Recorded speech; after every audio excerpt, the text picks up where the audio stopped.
네, 안녕하세요. 강 대표입니다. 오늘은 이상진 변호사와 함께 할 텐데요. 함께 해보겠습니다. 네, 법무법인 대류가주의 이상진 변호사입니다. 회사를 다니다가 이제 변호사가 된 케이스잖아. 그 얘기를 좀 해줬으면 좋을 것 같아. 어떻게 하다가 변호사를 해야겠다라고 생각을 했는지. 일단은 회사를 처음 들어갈 때 첫 번째 회사는 이제 현대중공업에 들어갔었는데 그때 들어갈 때부터 약간 좀 내가 이렇게 회사원 생활하는 게 맞나 에 대한 그때가 몇 살이었어? 그때가 29. 29살.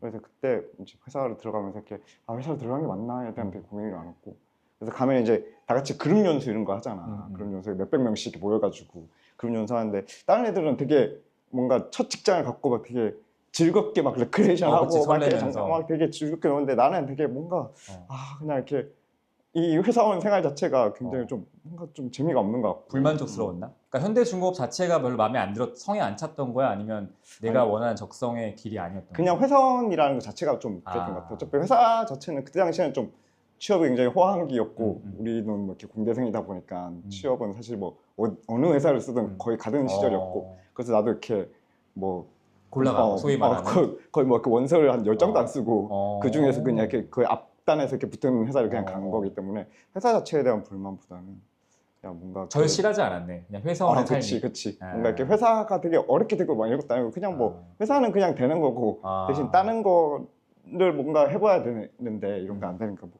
그런 고민이 있었던 것 같아요. 그래서 뭔가 그때부터 별로 재미없었고, 뭔가 정말 이렇게 그 로스쿨을 진학하게 된 여러 가지 뭔가 생각들이 되게 많았는데 가장 결정적인 거라고 하면 이렇게 뭔가 좀 내 인생이 내게 아닌 것 같아. 회사에서 이렇게 우리는 이제 해외 사업을 했었는데 해외 이렇게 중동 막 이런 데다가 이렇게 리파이너리 공장 같은 거를 짓는 거를 하고 나는 거기서 이제 플랜트 설계를 했었는데 거기서 가끔씩 이렇게 사우디에 가라 그러면 사우디에 가야 되고 뭐 이렇게 또 지방에 가라 그러면 지방에도 갈 수 있고 뭔가 그 정말 내 마음대로 내 인생을 사는 게 아니라 정말 회사에서 이렇게 시키는 대로 다 살아야 되고. 서울에서만 일하는 게 아니라 변수가 굉장히 많은데 또 해외까지 갈 수 있는 거네.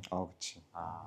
3년 정도는 그냥 계속 서울에 있었고 한 3, 4개월 정도는 울산에도 있었고. 근데 해외는 나는 가진 않았는데 내 동기들은 굉장히 많이 갔지. 그래서 한 3년 정도 다니고 로스쿨을 가야겠다라고 마음을 먹은 거야? 회사를 1년 다니고 나서부터는 이게 딴 걸 해야겠다, 로스쿨을 가야겠다, 그런 좀 막연한 생각을 가지고 있었고, 그냥 한 2년 지났을 때부터 진짜 본격적으로 이렇게 알아보고 이렇게 시험 준비하고 원서 접수하고 뭐 이런 것들 다. 근데 왜 회사를 때려치지 않고 로스쿨 준비했어? 보통의 그런 마음이라면 회사에 있는 시간 너무 아깝고 이 시간을 차라리 활용해서 빨리 로스쿨을 가야겠다 이런 생각을 할 수도 있을 것 같은데 왜 회사랑 같이 병행을 그때 하게 됐어? 로스쿨 입시라는 게 사실 이렇게 회사를 관두고 할 만큼 뭔가 준비해야 될 게 굉장히 많지 않기 때문에 그리고 뭔가 그때 또 이렇게 찾아보니까 그렇더라고. 어차피 그냥 리트 시험만 보면 되는 거고 리트 시험이 사실 그 뭔가 노력한다고 오르는 시험이 좀 약간 IQ 테스트인 건가 그러면? 약간 두 과목을 보는데 한 과목은 약간 수능 언어 영역 같은 거고 뒤에 거는 우리가 보는 뭐라 그래야 되지? 막 그 논리 퀴즈 같은 그런 것들 좀 보고. 어쨌든 공부해서 늘 수 있는 거에는 분명한 한계치가 있는 시험인 것 같다. 그치. 거의 대부분이 이렇게 처음 리트를 쳐서 점수가 나오면은 그 점수가 거의 그냥 끝날 그러면 상진도 그랬어? 나도 거의 첫 리트. 그럼 잘 봤던 거네? 처음 시험이 꽤나 나쁘지 않았던 거네? 그러니까, 나 변호사를 준비해도 되겠다라는 시험이 성적이 나온 거네? 그치. 그래서 뭐 나쁘진 않았으니까 나는 그냥 뭐 이대로 그냥 하면 되겠다라는 생각했는데 좀 더 높였으면 좋았겠지만 어쨌든 높아지지도 않는 것 같고 그냥 거의 대부분이 그런 것 같아요. 리트 시험. 요즘은 또 약간 좀 나 때랑 또 다르게 좀 그동안 또 이렇게 많은 그 진보를 해서 이렇게 애들이 좀 이렇게 문제 푸는 또 스킬이 뭔가 생기고 했을지 모르겠는데 나 때까지만 해도 리트라는 거는 거의 뭐 이렇게 노력해서 올리기는 어려운 시험이라는 약간 좀 그런 식이었던 것 같아요. 지금 그러면은 다르지 않고. 3년 회사를 다녔고 바로 준비해서 4년 차에 그러면 로스쿨을 붙고 회사를 그만둔 거야? 그치. 그 얘기 좀 해줘. 그래서 이제 학교를 다니면서 회사를 다니면서 이제 뭐 휴가 때 그래서 휴가 때 시험을 쳤던 것 같아. 휴가 때. 그러면 퇴근하고 공부하고 막 그렇게 한 거야? 칼퇴하고? 사실상 리트 공부를 그렇게 열심히 하지 않았던 것 같고 그 대신 이렇게 토익 점수를 만들어야 되니까 그치, 기본 퇴근하고 뭐 토익 공부하고. 높으면 높을수록 좋은 건가? 아니면 뭐 700이나 800 일정 점수 넘기면 좋은 건가? 그냥 영어 시험 같은 경우에는 대부분의 그냥 뭐 900 넘기면 뭐 거의 똑같거나 이렇게 영어에서 이렇게 큰 변별력은 없어. 대부분 다 또 영어를 잘하기 때문에 대부분 이제 뭐 거기가 학토릭이라고 학점, 토익 뭐 리트 이렇게로 갈리는데 음. 학점이랑 리트 시험 제일 중요한 것 같고 학점도 꽤 중요하고. 학점은 바꿀 수 없잖아. 사실 바꿀 수 그치. 있는 건 리트랑 토익인데 토익이 변별력이 없으면 리트밖에 없는 거잖아. 그치. 아니면 아니면 또 자기가 또 대외적인 활동을 해가지고 어. 법학과 관련된 뭔가 어. 활동을 해서 그거를 이렇게 좀 자소서에 잘 녹여내고 그러면 그럼 또 그런 회사 현대중공업에 다닌 게 음. 그런 로스쿨을 입학하면서 그런 자소서에 녹일 수 있었나? 그러니까 장점이 됐나? 회사원이라는 게? 일단은 그때 내가 했던 업무가 이제 해외에서 플랜트 설계를 하고 뭔가 그런 것들을 좀 약간 난 녹여냈지. 그러니까 해외에서 건설을 하면은 뭔가 공사를 하고 나면 그냥 하자에 대해서 이렇게 더 청구를 하고 아니면 추가 공사비가 나오면 더 청구를 하고 그런 과정에서 그 보통 다툼이 많거든. 그래서 그런 거를 이렇게 기술적으로 서포트하는 일을 했었으니까 그런 것들이 나는 강점이 있다. 그래서 나는 그런 뭔가 해외 건설이라든지 건설 관련해서 뭔가 분쟁이 있을 때 잘할 수 있다. 뭔가 그런 식으로 좀 거에 특화된 변호사가 되고 싶다라고 했던 거네. 그렇지. 그리고 나는 또 기술 엔지니어였으니까 뭔가 그 기술적인 베이스를 가진 뭔가 그런 변호사가 되겠다. 뭔가 그런 식으로. 그러니까 회사원으로서 특히 현대중공업으로서 다닌 거는 그때 로스쿨 입학하기에는 굉장히 유리하게 작용을 한 거네. 그러니까 쉽게 말해서 취준생보다 나은 거잖아. 그렇지. 취준생보다는 낫지만 그게 또 엄청나게 매일 큰 큰 그건 아니고. 그래. 결국엔 가장 중요한 건 학점과 리트가 제일 중요하고. 그래서 3년을 다니고 그 다음에 이제 로스쿨을 입학하게 되면서 회사를 그만둔 거야? 그치. 이제 회사를 다니다가 그때 12월에 그 합격자 발표가 났는데 12월 초쯤에 이제 회사에서 이렇게 발표 나는 날 이렇게 휴게실에서 이렇게 앉아서 이렇게 봤는데 이렇게 합격되길래 이렇게 그 당시에는 아무한테도 내가 로스쿨 준비한다는 걸 얘기를 안 하고 있어서 친한 친구한테 얘기 안 하고 아무한테도 얘기 안 하고 대단하네. 회사에도 얘기 안 하고 엄마 아빠한테도 얘기 안 했고 뭔가 아무한테도 얘기를 안 했어서 그래서 굉장히 좋았겠다. 한 친구한테 안 했다. 그때 그 같은 팀에 있는 동기 친구. 동기 친구. 그 친구랑 같이 도서관 가서 같이 공부도 하고 막 그랬었어가지고 그 친구는 이제 알고 있어서 그 친구한테 막 얘기하고. 그 친구는 이직을 준비하는 친구였나? 그치. 그 친구는 이직을 준비해서 지금 이제 좋은 회사에 다시 가 있고. 그러면 회사 생활을 한 3년 반 정도? 4년 못 되게 한 거네. 그치. 그래서 어쨌든 그때 12월 초에 이제 발표하는 거 보고 어쨌든 나는 뭐 입학 전까지는 그래도 돈을 벌고 나가야겠다는 생각을 해서 퇴사와 동시에 입학을 하려고. 그래서 3월 1일에 이제 관둘 거면은 보통 휴가를 남겨놓고 한 2월 중순쯤에 관둘 거면은 근데 12월에 미리 얘기하기엔 너무 두 달이 너무 긴 거야. 너무 그래서 한 달 전쯤에 얘기를 해야겠다. 그리고 이렇게 그냥 어떻게 보면 좀 음흉했네. 어쨌든 회사 월급을 받으려고 나는 합격해 놓은 상태에서 이제 딱 어쨌든 너무 군말 나오지 않고 예쁘게 마무리할 수 있는 그 단계에 말해야겠다 이렇게 생각한 거야. 이제 또 새로운 프로젝트가 생겨가지고 이제 거기 팀장님 불러가지고 나한테 이번 프로젝트에 너는 이 프로젝트에 들어가라. 이제 그래서 이때쯤에는 이제 얘기를 해야 될 때가 된 것 같다. 그래가지고 제가 사실 이제 회사를 관둔다. 거기서 갑자기 되게 놀래. 그때가 몇 살이었어? 그때가 이제 33이었지. 바뀌기 전 나이 33인 거잖아. 그치.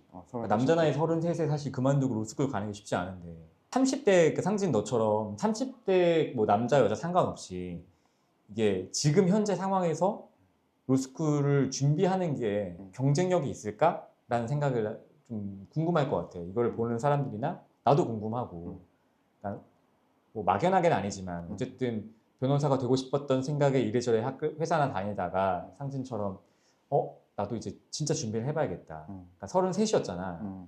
그러면 사실 30대 초반 준비해도 될까? 어때? 어떻게 봐? 두 가지를 이제 봐야 되잖아. 내가 로스쿨 입학을 할 수 있느냐가 첫 번째인 거고, 그다음에 이제 로스쿨 입학하고 나서 변호사 시험이 될 수 있느냐. 이 두 가지를 생각해봐야 되는데 일단은 로스쿨 입학에서는 일단 나이가 디메리트이 좀 큰 거 같고 나이가 많을수록 경쟁력이 떨어진다는 얘기네. 그치. 근데 그게 좀 갈수록 해가 가면 갈수록 점점 더 이제 나이가 초기 기수들은 그래서 좀 나이가 있어도 사회생활 하다가도 로스쿨 많이 가고 했었는데 해가 가면 갈수록 나이가 들면 점점 더 입학하기 어려워지는 것 같아요. 나만 해도 이제 우리 기수만 해도 굉장히 좀 나이 많은 형들도 많고 나보다 많은 형들보다 더 많은 사람들이 많았다고. 그리고 또 로스쿨마다 좀 약간 좀 뽑는 기준이 좀 달라가지고 우리 로스쿨은 그래도 좀 사회생활 한 사람들을 좀 많이 뽑는 30대를 뽑아주는 30대를 뽑아주는 약간 그런 로스쿨이라서 그래서 나는 형 누나들도 꽤 있었는데 근데 우리 로스쿨도 지금 후배들을 보면 로스쿨 실적 같은 거 보면은 점점점 나이가 엄청 어려지더라고. 그래서 우리 다음 기수 다다음 기수부터 점점점 어려지더니 지금은 진짜 어린애들만 오는 것 같아. 어떻게 보면 딱 20대만 정말 간혹가다 30대 한두 명 뽑고 이런 그치, 느낌. 뭔가 그런 느낌인 것 같아. 그게 뭐 나이를 그 뭐 입학 시험에서 고려를 할 수도 있고 우리 때는 이제 그 로스쿨 제도가 없던 시절에 입학을 하다 보니까 어릴 때부터 준비를 안 했는데 지금 20대들은 이제 로스쿨을 아예 염두를 해두고 입학을 하잖아.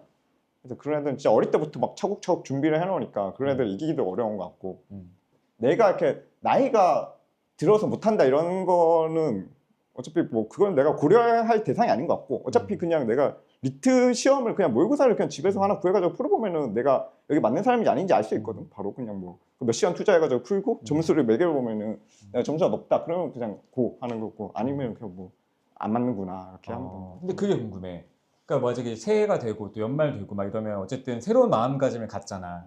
그동안 이제 약간 욕심, 그러니까 생각을 잘 못해서 이제야 좀 내가 더 용기 내서 한번 변호사를 도전해 봐야겠다는 하는 사람도 있을 거란 말이지. 근데 리트 점수 꽤 나왔어. 근데 내 나이는 거의 뭐 30 중반을 훌쩍 넘었어. 그러면 이게 변호사가 로스쿨에 입학하는 것뿐만 아니라 로스쿨에 합격해서 변호사가 된 다음에 경쟁력이 있냐는 거지. 그것도 좀 궁금해. 변호사가 되고 왜냐면 갓 졸업한 로스쿨이라면 대학생이라면 한 26, 7에 될 수 있는 거잖아. 남자는 군대를 갔다 오니까 좀 더 뒤일 수도 있지만 그들과 어쨌든 경쟁력, 이 필드에서 경쟁력이 있냐는 거지. 거의 10몇 년의 차이가 나는데 그건 어떻게 생각해? 그거는 정말 그 탄탄대로를 그렸던 정말 어린 시절에 정말 그 상위권 로스쿨을 가서 상위권 성적을 유지해가지고 좋은 오픈을 가고 막 이런 경우랑 대비해서는 약할 수는 있겠지만 대부분의 변호사들이 또 뭐 그게 뭐 1등부터 100등까지 이렇게 쭉 이렇게 나열이 되어 있는 것 같지는 않은 것 같아요. 그러니까 뭔가 1등부터 100등까지 순서대로 좋고 나쁘고가 아닌 것 같고 정말 탑권에 뭐 이렇게 몇몇들은 좀 약간 좀 다른 것 같고 나머지 대부분은 좀 비슷비슷한 것 같고 결국에는 뭐 변호사들이 지금 나만 해도 이제 내 연차만 돼도 대부분의 애들은 사내 변호사에 가 있거나 아니면 개업했거나 둘 중에 하나거든. 그러다 보니까 결국 개업하면은 거기서부터는 내가 나이가 많아서 됐건 젊었을 때 됐건 상관이 없는 것 같아. 개업은 진짜 그 자신의 그 영업 능력이라든지 뭔가 그런 것들이 좌우가 되기 때문에 결국 개업을 염두에 둔다면 뭐 나이가 든다고 해서 경쟁력이 없고 이런 것지는 않은 것 같아. 상치 너는 어쨌든 회사원을 하다가 변호사가 된 거잖아. 그러니까 방금 사내 변호사 얘기도 했지만 회사원과 변호사를 뭐 어떤 게 좋으냐는 뭐 사실상 좀 무의미한 얘기이긴 한데 회사원으로서의 장점도 있고 단점도 있지만 변호사와 비교했을 때는 어떤 게 가장 변호사로서 좋은 것 같아? 회사원을 하다가 변호사가 돼 보니까. 근데 나 같은 경우에는 좀 일하는 거에 있어서 되게 의미 있는 일을 하는 것 같고 좀 회사에 있을 때는 그냥 회사에서 시키는 거 되게 그냥 도면 보고 일일이 뭐 이렇게 뭐 확인하고 막 이런 정말 내가 뭘 하는지 모르는 일을 했다면 여기서는 진짜 뭔가 사건이 있고 그 사건을 해결하고 뭔가 또 정말 그 큰 사업을 하는 데 있어서 자문을 하고 뭔가 그런 되게 의미 있는 일들을 하고 그리고 회사에서 좀 만나는 사람들도 같은 회사원일 때랑 사내 변호사일 때를 막 놓고 봐도 그냥 회사원에 있을 때는 진짜 밑에서 팀장이 시키는 것만 있다면 사내 변호사 할 때는 그래도 뭐 임원들이랑 같이 회의하고 뭔가 그런 것들 하는 거에 있어서 좀 의미 있는 일을 하고 중요한 일을 한다는 좀 생각이 들어서 뭔가 좀 뭐 회사 다닐 때 현타가 온다고 해야 되나? 그치, 내가 하는 일이 계속 반복되고 그런 거에 비해서 이제 변호사 생활하면서는 좀 그래도 좀 할 때는 힘들어도 뭐 재밌다 뭐 아니면은 끝나고 나면 뭐 보람이 있다 좀 그런 게 큰 장점인 것 같고 그리고 회사 다닐 때는 어쨌거나 그 회사에 계속 있어야 되고 뭔가 거기서 이제 뼈를 묻어야 되잖아. 그치. 그러니까 이직이 그렇게 자유롭진 않으니까 뭔가 그 조직 문화 같은 게 되게 좀 센 것 같고 되게 눈치 많이 봐야 되고 회사에서 되게 불합리한 거 뭔가 그런 거 시켜도 해야 되는데 변호사가 되면 그래도 이직이 자유롭고 뭔가 또 이직이 자유로운 사람들만 모여 있으니까 그 조직 문화 자체가 그렇게 딱딱하지 않고 수직적이지 않은 것 같아요. 그래서 뭔가 좀 자신감 있게 내가 하고 싶은 말도 할 수 있고 뭔가 좀 열린 생각을 가지고 좀 자유롭게 할 수 있는 거 그런 게 좋은 것 같아요. 그게 되게 분명했겠다. 왜냐하면 신입사원 거의 3년 차면 4년 차면 뭐 한 사원 대리급의 그런 일을 하다가 어쨌든 변호사가 돼서 한 7, 8년 일한 거잖아. 그게 되게 분명할 것 같아. 그 체감이. 그냥 느끼는 게 되게 다른 것 같아. 그냥 아예 다른 삶을 사는 느낌인 것 같아. 만족해? 되게 지금 삶이? 나는 되게 만족스러운 것 같아. 되게 만족스럽고 그리고 보통 오히려 약간 나는 이렇게 회사 생활을 하다 와서 되게 만족스러운 게 좀 큰 것 같아. 보통 내 친구들 변호사인 친구들 얘기 들어보면 막 변호사 괜히 한 것 같아. 막 힘들어. 그런 막 친구 있어? 굉장히 많지. 뭔가 변호사 망했어. 뭔가 변호사 너무 힘들어. 뭐 힘든 데 비해서 뭐 가성비가 안 나와. 이런 얘기 하는 게 되게 많은데 그런 친구들 보면 그냥 이렇게 사회생활 안 해보고 바로 변호사들을 하는 친구들은 좀 그런 경우가 좀 있는 것 같고 뭔가 그냥 일 자체 힘드니까 안 힘든 일이 어딨어. 근데 회사를 다니다 온 사람들은 대부분 다 더 힘들었으니까? 되게 만족하는 것 같아. 그치만 회사 다닐 때보다 나은 것 같아. 뭔가 나은 것 그렇게 같다. 비교 대상이 있는 거네. 근데 상진 너도 어쨌든 사내 변호사로 일을 했었잖아. 제일 처음에 변호사 일한 것도 사내 변호사였고 근데 지금은 펌에 있고 어떤 점이 다른지도 좀 궁금하거든. 사내 변호사로서의 삶과 또 펌에서의 일하는 변호사의 삶. 일단은 사내 변호사는 확실히 또 사내 변호사마다 이렇게 뭐 업무가 많은 데가 있고 적은 데가 있지만 사내 변호사는 그래도 기본적으로 다 칼퇴를 하잖아. 정해진 시간에 출근을 하고. 너네만 하는 거 아니야? 변호사들만 칼퇴를 하던만. 뭐라고? 너 변호사들만 칼퇴를 하더만. 아니 근데 어쨌든 사내 변호사는 다 칼퇴를 하는 것 같아. 대부분. 근데 좀 가끔씩 약간 회사원에 가까운 거네 어떻게 보면.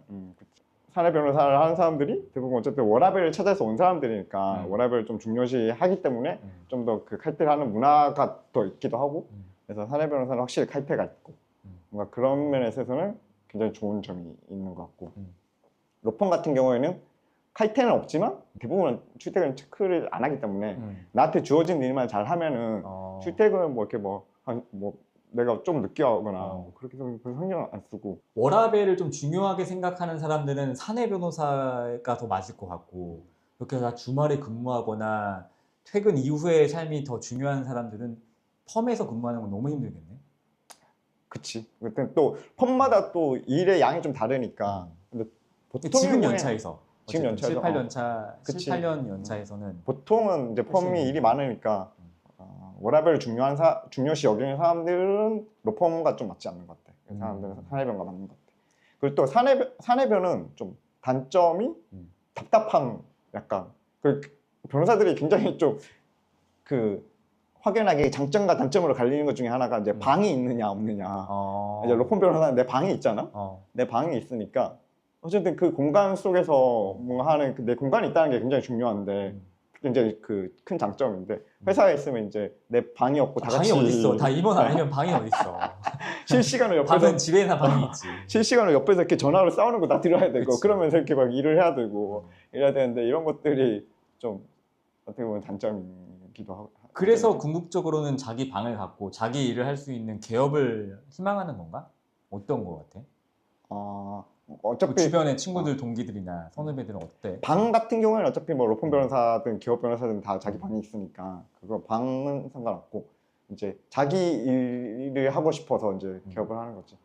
그러니까 로펌에 있으면은 이제 뭐 사내변이랑 비교하면 아예 별개인 거고 로펌 변호사와 이제 기업 변호사를 비교했을 때는 로펌에 있으면 그래서 내가 해서 뭐 받는 돈 중에서 대부분 이제 나는 월급쟁이니까 내가 하는 거에 비해서 적게 받는다고 생각하면은 이제 개업을 하는 거고 개업을 하면 확실히 내 일을 하는 거니까 이렇게 일이 많지도 않고 근데 내가 일을 또 많이 하면 할수록 어차피 내가 돈 버는 거니까 더 기분 좋게 할 수 있고 그래서 개업을 많이 하는 거야. 근데 사실 영업 능력이 중요하잖아. 이게 가만히 있는다고 내가 일을 주어지는 것도 아니고 또 알겠지만 변호사 숫자는 정말 많이 늘어나고 있고 물론 OECD 평균에는 못 미친다는 기사를 보긴 했는데 그래도 어쨌든 변호사는 많아지고 근데 어때? 상진은 그렇게 외향적으로 좀 영업을 하고 그런 게 좀 맞아? 어때? 나는 되게 내향형이라서 원래는 뭔가 좀 안 맞을 줄 알았는데 생각보다 일하면서 그냥 엄청 이렇게 막 활발하고 엄청 되게 그 모임을 주도하고 막 이런 능력이 필요한 것 같지 않고 변호사는 그 결국에는 그 내 고객한테 신뢰를 주고 이 사람이 필요로 하는 걸 내가 좀 잘 찾아주고 뭔가 이 사람한테 좀 만족감을 주면은 결국 이 사람이 계속해서 일을 맡기잖아. 그래서 어차피 뭐 우리가 이렇게 뭐 병원처럼 박리담회로 이렇게 막 다 끌어들여서 하는 것도 아니고 몇몇 고객과 계속해서 그 관계를 유지하면서 영업을 하는 거기 때문에 뭔가 외향적인 필요까지는 없는 것 같고 그냥 그 사람한테 내가 되게 성실하고 그 사람한테 신뢰를 줄 수 있고 약간 그런 면이 이렇게 영업을 할 때 좀 필요한 것 같아. 나는 그런 면에 있어서 나는 뭐 영업하는데 그래도 나는 괜찮지 않나? 그냥 성실하게 일하고 뭔가 좀 책임감 있게 일하고 약간 이런 면이 있어서 그래서 나는 생각보다 또 영업이랑 좀 잘 맞네 뭔가 이런. 그러니까 말하다 보니까 변호사가 잘 맞는 것 같은데 이제 앞으로 계획 같은 게 있을 거 아니야. 몇 년 차에는 어떤 걸 하고 사내 변호사 시작했지만 이제 또 펌에 가게 됐고 그 다음에 뭐 개업일지 아닐지는 모르겠지만 어떤 좀 생각을 하면서 계획을 하고 있어?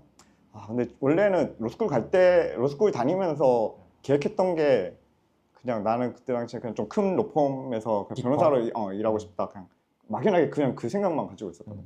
근데 뭐 그때 당시에는 이제 인턴 나가서 내가 컨펌을 못 받아가지고 그냥 이렇게 졸업을 하고 그냥 처음에는 이렇게 작은 로펌에 잠깐 들어갔었는데 거기서 이렇게 뭔가 그때 이제 새로운 계획을 짰던 게 좀 그냥 사내 변호사 가서 사내 변호사에서 좀 어느 정도 좀 그 산업 분야에 좀 전문성을 좀 갖춘 다음에 거기서 한 2, 3년 정도 경력을 쌓고 다시 이렇게 로펌을 나가겠다 이런 생각을 했었는데 그래서 딱 그 순서대로 그냥 사내 변호사로 갔고 사내 변호사에서 뭔가 일을 하면서 어느 정도 좀 전문적인 좀 영역을 좀 쌓았던 것 같고 거기서 그거 이용해서 다시 이제 좀 큰 로펌으로 왔고 그래서 여기까지는 일단 계획대로 왔는데 이제부터는 이제 뭘 해야 될지 조금 다시 좀 생각을 하고 있는 상황이라서 뭐 그냥 예전에는 막연하게 또 사람들 워낙 주변에서 개업을 워낙 많이 하니까 그래서 나도 막연하게 그냥 개업을 해야겠다 이 생각이 되게 컸다면 또 막상 여기 와보고 나니까 여기서 계속 일하다가 파트너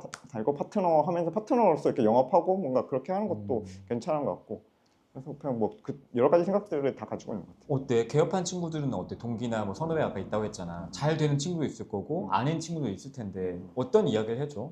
대부분은 그래도 다 내가 만났던 기업 변호사들은 다 그냥 만족스럽다. 되게 생각보다 되게 잘 사는 것처럼 보이더라고. 근데 그게 뭐 그 흔히들 변호사들은 뭔가 잘 나가는 것처럼 보이는 것도 좀 필요하다. 중요하지. 그치? 좋은 차를 타는 것도 중요하잖아. 그래서 그렇게 얘기를 하는 걸 수도 있고, 그렇지. 아니면 실제로 그럴 수도 있고. 근데 좀 이렇게 친한 친구들은 뭐 굳이 나한테 꾸밀 필요가 없으니까 있는 대로 얘기하는 거 들어봐도 거의 대부분 좀 그래도 되게 만족스러워하는 것 같아. 뭐 만족하지 않는 사람은 본 적이 없는 것 같고. 일단은 자기 마음대로 할 수 있으니까 출퇴근도 마음대로 할 수 그거에 있고. 좀 얽매였던 사람들은 굉장히 만족스럽겠네. 그러니까 전에 벌던 것만큼 벌지 못하더라도 어쨌든 그걸 할 수 있으니까. 회사원에서 다시 또 변호사가 됐고 다른 삶을 너가 주체적으로 살고 있는 것 같은데 어떻게 커리어나 그런 걸 가져가고 싶어? 나는 그 사내 변호사 하면서 되게 엄청 많은 변호사를 봤잖아. 내가 사내 변호사 하면서 이제 많은 로펌들이랑 같이 일을 하니까 그래서 뭐 거의 뭐 큰 대형 로펌부터 거의 뭐 큰 대형 로펌부터 작은 로펌까지 다 막 정말 다양한 로펌 변호사를 보고 또 큰 로펌에서 굉장히 성공한 변호사들이랑도 굉장히 많은 일을 해보고 그래서 여러 변호사들을 봤을 때 내가 그 많은 사람 중에서 굉장히 롤 모델로 삼고 싶은 변호사가 있었거든. 그래서 나는 그 사람처럼 되고 싶었고 그 사람 같은 경우에는 어떤 사람이냐면 되게 탑 로펌에서 이제 거기서도 거의 뭐 이렇게 탄탄대로 가는 사람이네. 거기서도 정말 거의 몇 손가락 안에 드는 굉장히 그런 변호사인데 되게 뭐라고 해야 되지? 뭔가 우리가 그때 당시에 내가 사내 변호사 할 때 내가 의뢰인의 입장에서 뭔가 일이 생기면은 이 사람한테 무조건 되게 편하게 물어볼 수 있고 조언을 해줄 수 있는 사람인 거네. 그냥 이렇게 편하게 물어보면 이 사람도 되게 뭔가 우리한테 이해관계 안 따지고 뭔가 또 막 이거 하면 자문료 청구하고 막 이런 것도 아니고 굉장히 뭔가 정말 진심으로 우리 일이 잘 되게 도와주는 사람. 그래서 굉장한 프로네. 그치. 그리고 되게 그러면서 되게 능력도 좋은데 뭔가 사람 관계에서도 굉장히 부드럽고 굉장히 친절하고 그렇게 되게 어떻게 보면 잘 나가는 변호사인데 엄청 친절하고 뭔가 항상 전화하면은 바로바로 받고 아니면은 뭐 이렇게 콜백 바로 해주고 뭔가 항상 어쨌든 우리가 문제가 생겼으면 가장 믿고 맡기고 싶은 그런 변호사예요. 그럼 다시 태어난다고 하면 뭐 다시 태어날지 모르겠지만 다시 변호사를 하고 싶어? 어때? 나는 이렇게 주변 사람들한테 항상 얘기하는 게 나 다시 태어나도 난 변호사 할 거라고 진짜? 얘기 많이 하고 직업으로서 변호사는 나는 되게 만족도가 크기 때문에 일반 회사원 생활을 했던 사람으로서 굉장히 좀 만족도가 커서 난 다시 해도 변호사가 될 것 같고 그리고 우리가 내가 장난 삼아서 맨날 했던 게 다시 태어나면 난 파일럿을 하고 싶다. 파일럿을 하고 싶다고 했잖아. 예전에 이제 상진이랑 같이 여행을 간 적이 있는데 저 공항에서 뭐 내 친구도 있었지만 파일럿을 하고 싶다. 난 되게 뜻밖이었거든. 파일럿? 왜? 이렇게 근데 생각했었거든. 파일럿은 진짜 모든 게 약간 장점인 것 같아. 파일럿은. 근데 거긴 좀 나도 파일럿이 아니라서 내가 잘은 모르고 그렇지. 정말 이렇게 그냥 외부에서 동경하는? 외부에서 그냥 아무것도 모르는 사람이 봤을 때는 파일럿이 굉장히 좀 되는 건 되게 어렵지만 나 되면은 그냥 되게 딱 이렇게 잘 갇혀 있고 이렇게 멋있게 이렇게 가방 끌고 가면서 다시 태어나서 만약에 직업을 고를 수 있다고 하면 파일럿이랑 변호사? 근데 파일럿은 정말 장난이 없거든. 어차피 난 다시 태어나도 그냥 변호사를 할 것 같아. 진짜 그 많은 수많은 직업 중에서 다시 변호사 하고 싶다고? 맞아. 정말 비교 대상인 그 후보군도 없는 것 같아. 그러면 앞으로 이제 어떤 전문의 변호사가 될지도 한번 얘기해 주면 좋을 것 같아요. 어떤 전문가가 될 것이다.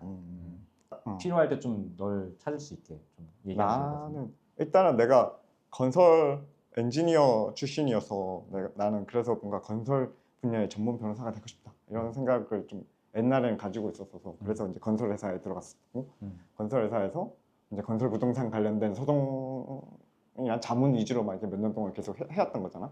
근데 우연한 기회에 뭔가 큰 중대재해 사고 막 이런 것들이 나게 되면서 중대재해 업무를 이제 맡아서 하게 되면서 결국에는 지금 로펌에서는 이제 중대재해를 전문으로 하는 팀으로 오게 된 거고 그래서 내 변호사로서의 그 모든 업무들은 지금 이제 건설 부동산이랑 중대재해 사고 이거 두 개만 거의 전문성을 두 개로만 쌓았었는데 그래서 앞으로도 이게 두 개 업무를 계속 같이 하고 싶어.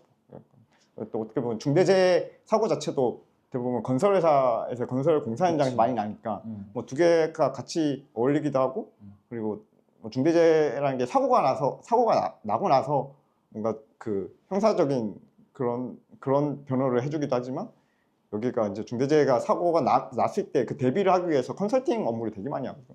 내가 지금 하는 업무 중에서 한 절반 정도는 이제 그런 회사들한테 이제 중대재해 사고가 났을 때 대비하기 위한 형사처벌을 좀 덜 받기 위해 컨설팅을 해주는 업무가 절반이고 절반은 이제 사고 이후에 이제 이거 변호해주는 업무가 절반이라 가지고 그래서 뭐 건설 부동산과 관련된 그냥 일반 민사소송부터 시작해서 중대재해 사고까지 이 두 개를 계속 전문 분야로 해서 계속 가져가고 싶어요. 그래서 앞으로 이제 건설 부동산이나 이런 중대재해 관련해서 어려움을 겪고 계신 분들은 또 데려가지고 이상진 변호사를 찾아주시면 되게 좋을 것 같습니다.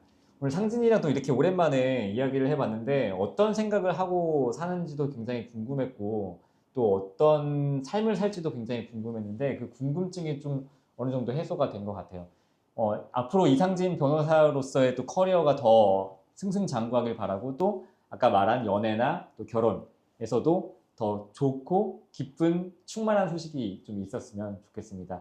오늘도 시청해 주셔서 감사합니다. 고맙습니다.